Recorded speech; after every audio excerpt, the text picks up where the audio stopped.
Tessa Barbosa is a Filipina-Canadian author who writes fantasy novels by night and software help by day. The Moonlight Blade is her debut YA novel. When she's not writing, you're likely to find her covered in paint or making things. Tessa, take it away. All right, I'm going to read a bit from chapter 12, and what you need to know is that Nara, who's the main character of the story, has to pass a bunch of tests to be considered fit to be ruler of their country. This book is set in a Southeast Asian-inspired fantasy world, so I talk about a baleta tree, which is basically a kind of banyan tree. So I'm going to start. At the center of the indoor rainforest grows a massive baleta tree. Its trunks twine together and vines drip from warded branches, stretching thirstily towards soil that is as black as coffee grounds. Aster planted this tree with the seed from our homeland. It was she who taught us immortal magic and founded our 7 Bailan sects. We have to tend to this tree, but the magic is not ours to control, it's yours. Our teacher points out the white papers tucked into its nooks and crannies. This tree has watched over the fortress since it was built. It is being nourished by the magic of our Bailan within these walls, and it will reveal the questions in your heart. To pass the test, you must answer 3 questions truthfully. Our ruler must have a pure soul, and its magic will judge yours. I've heard that this tree was a Bailan that Omo cursed for 1,000 years. Our girl stares at it wide-eyed. Our teacher simply shakes her head with a small smile. I can't tell if she's amused or sad. Either way, it isn't a denial. I look to my friend Varian, but she stands confidently beside me with her hands on her hips. Easy, she grins. She gazes at the tree with awe and determination, not fear. But I shift from foot to foot on the soft, sinking dirt. The other candidate seems small and diminished beside it, and even the boy in the yellow tunic hangs back. Our teacher guides us apart and spaces the 10 of us around the tree. Something beyond the tree's hulking size is unnerving. The air feels so charged with energy that my fingers and toes prickle with pins and needles. You may begin, our teacher shouts, and startled birds spill out of the tree trunk like a cloud of locusts. I huddle to the earth as wings and claws scratch my back. They disappear into the canopy around us, and when I get up, shaking, none of the other candidates are in sight. Just a tree, just birds. I take a deep breath and pluck a paper that's wedged between 2 branches and unfurl it. At first, the paper is blank, but as I glower, a line of words appear in my own handwriting. What kind of Reina would you be? It asks. Strangely, I hear the words in my friend's voice, and I picture him glaring at me. I consider my answer with care. Fair, I say, and the tree rustles softly. True, the paper reveals.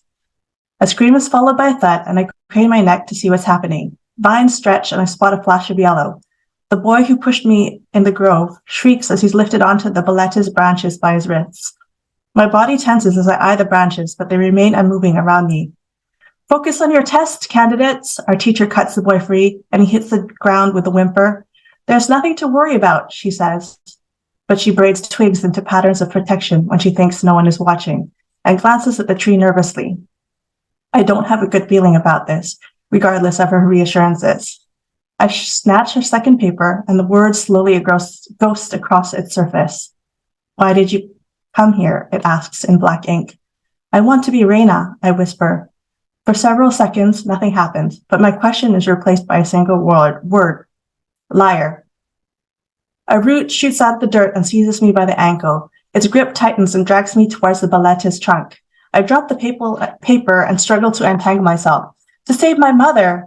My stomach hits the ground and I rake my hands to grasp hold of anything I can, but the roots writhe like snakes and I don't find purchase. What else could it be?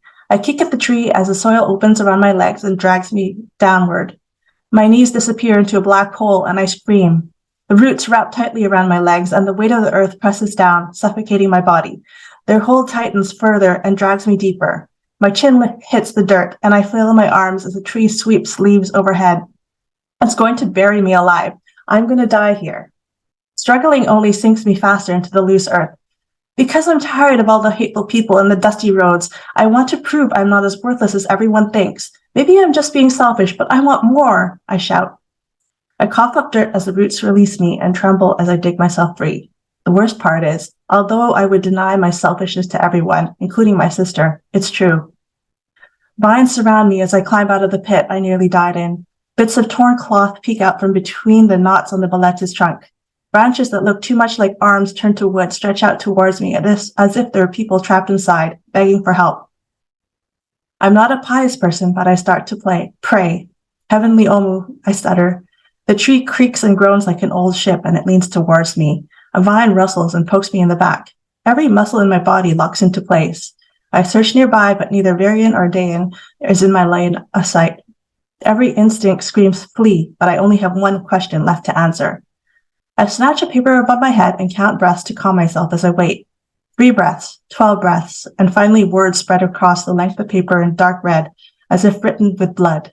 My mouth dries. Why do you fear me? Who are you? I whisper. The red letters slide down to the edge of the paper and gather into a bead of red liquid. It drips to the dirt, leaving the paper blank.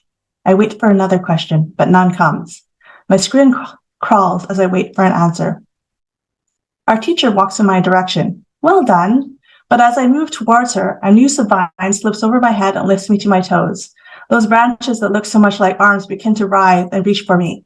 I can't breathe. I can't think. I wish I was home. I dangle, holding onto the vine, but I'm choking. I gasp for air and desperately try to slip my fingers between the vine and my throat. The tree snatches everything that moves and plucks fleeing birds from the air. I struggle as the balletta drags me towards its center. Our teacher screams as a tree pulls another boy upside down by his ankles. He hammers his fists against the snaking vines, but they close over his mouth and the canopy swallows him. A vine whips around our teacher's waist and tears her away from me. I can't even scream. I sputter for air and kick my legs, but I can't save her. I can't save anyone. Our teacher twists and hacks at the vine with her shears, but roots reach out from the soil and pin her down. The screams echo against the glass walls of the greenhouse, and leaves hiss together. More vines tangle around my arms and wrists. They wrap around my ankles, squeeze the air out of my lungs, and my vision begins to slip. I'm being drawn upward this time, into the canopy where the other boys met their end. Why is everything doomed to go wrong around me when I've done nothing wrong? I save my last desperate breaths for the truth. I fear that I deserve to be cursed, that everything is my fault and no one else is to blame, I cry. And then it stops. The vines drop away and I fall to the ground in a quivering heap. Our teacher rushes to my side and pulls me free of the roots knotted around my legs. I cling to her and dig my nails into her arms as I steady myself, but she doesn't protest. This should not have happened, she says, then looks me up and down.